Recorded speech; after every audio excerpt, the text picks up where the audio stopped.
Jadi kalau sambil bungkus es, mari baca. Itu saking nggak ada waktunya gitu untuk belajar. Pendidikan dari orang tua saya, khususnya ibu saya yang memang memberikan disiplin yang baik, keterampilan ibu masih ada ya, saya ini sungkem ya.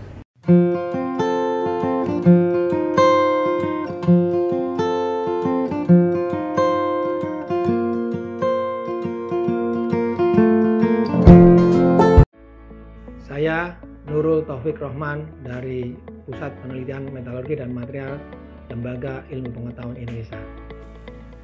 Jangan pernah sepelekan pendidikan dari orang tua tentang kedisiplinan dan kerja keras saat kecil. Kelak itu semua akan menjadi ilmu yang sangat berharga bagi kehidupan kita ke depan.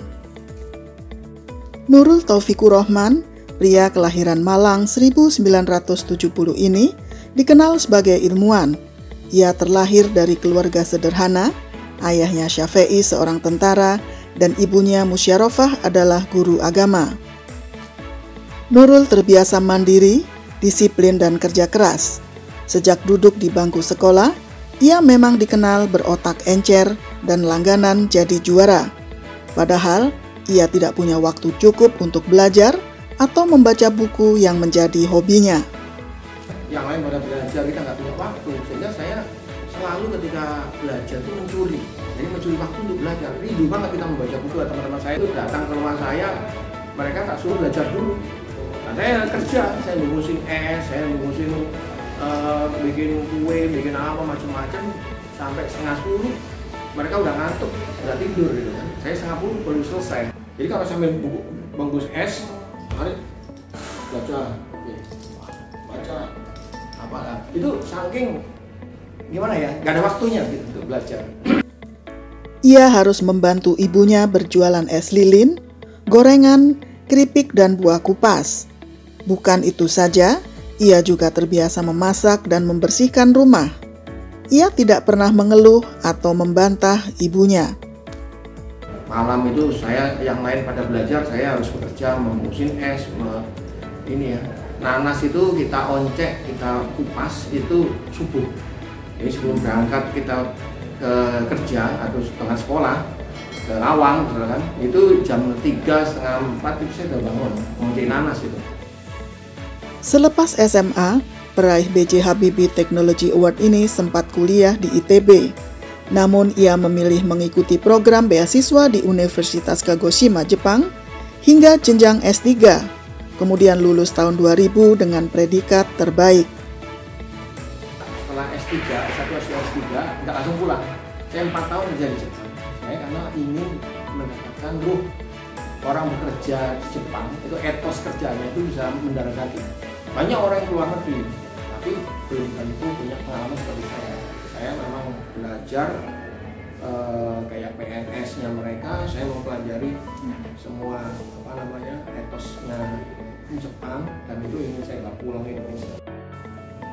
Selama 14 tahun Nurul berkarir di Jepang, meraih berbagai pencapaian dan penghargaan hingga kemudian memutuskan kembali ke tanah air. Saya di Jepang tahun 2000 sampai 2004 itu ketika saya lulus S3, saya menjadi konsorsium Kyushu, macam-macam ya. Saya kerja di sebuah perusahaan, saya mendapatkan gaji yang relatif 40 kali lah dari di Indonesia gitu ya.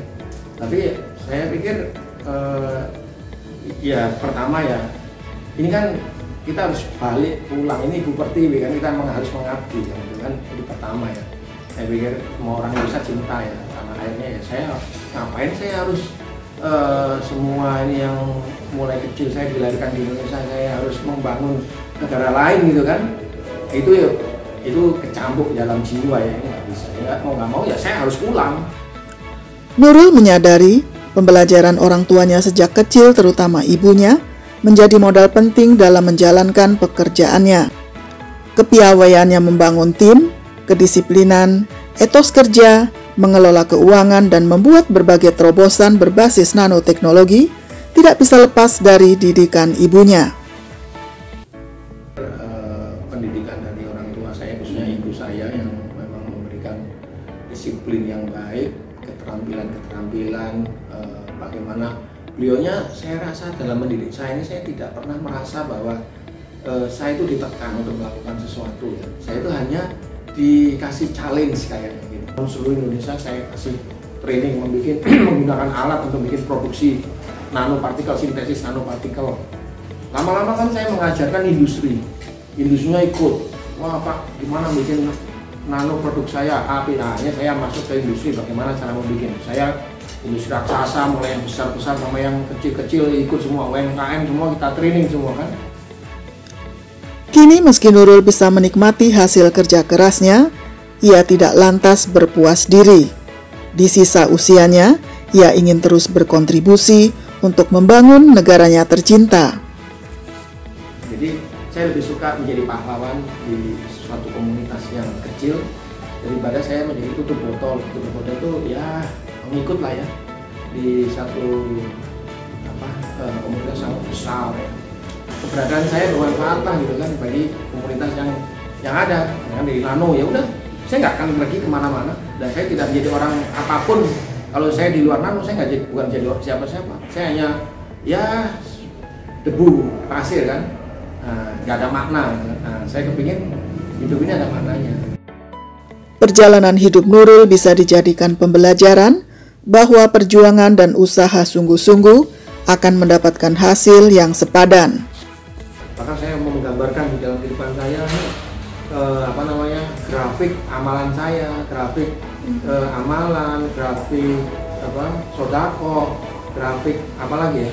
Saya ingin pada saat mendekati masa-masa kita ya ini hidup ini itu grafik kita menaik semua ya, mulai dari grafik bacaan Quran, grafik sholat, apa aja itu berubah. Karena ini saya orang eksakta yang makanya saya orang paling cerewet di dalam masa depan. Mau di keluarga saya, di teman-teman saya selalu berpikir saya udah tinggal sedikit waktunya. Ayo, jangan main-main. Perbanyak. Jadi grafik baca Quran, grafik puasa, grafik apa? Saya selalu menjadi concern, perhatian di rumah saya dan di mana-mana. Terima kasih telah menyaksikan video ini. Jangan lupa subscribe, like, komen, dan share agar pesan positif dari tayangan ini sampai kepada lebih banyak orang. Sampai jumpa di video kami berikutnya.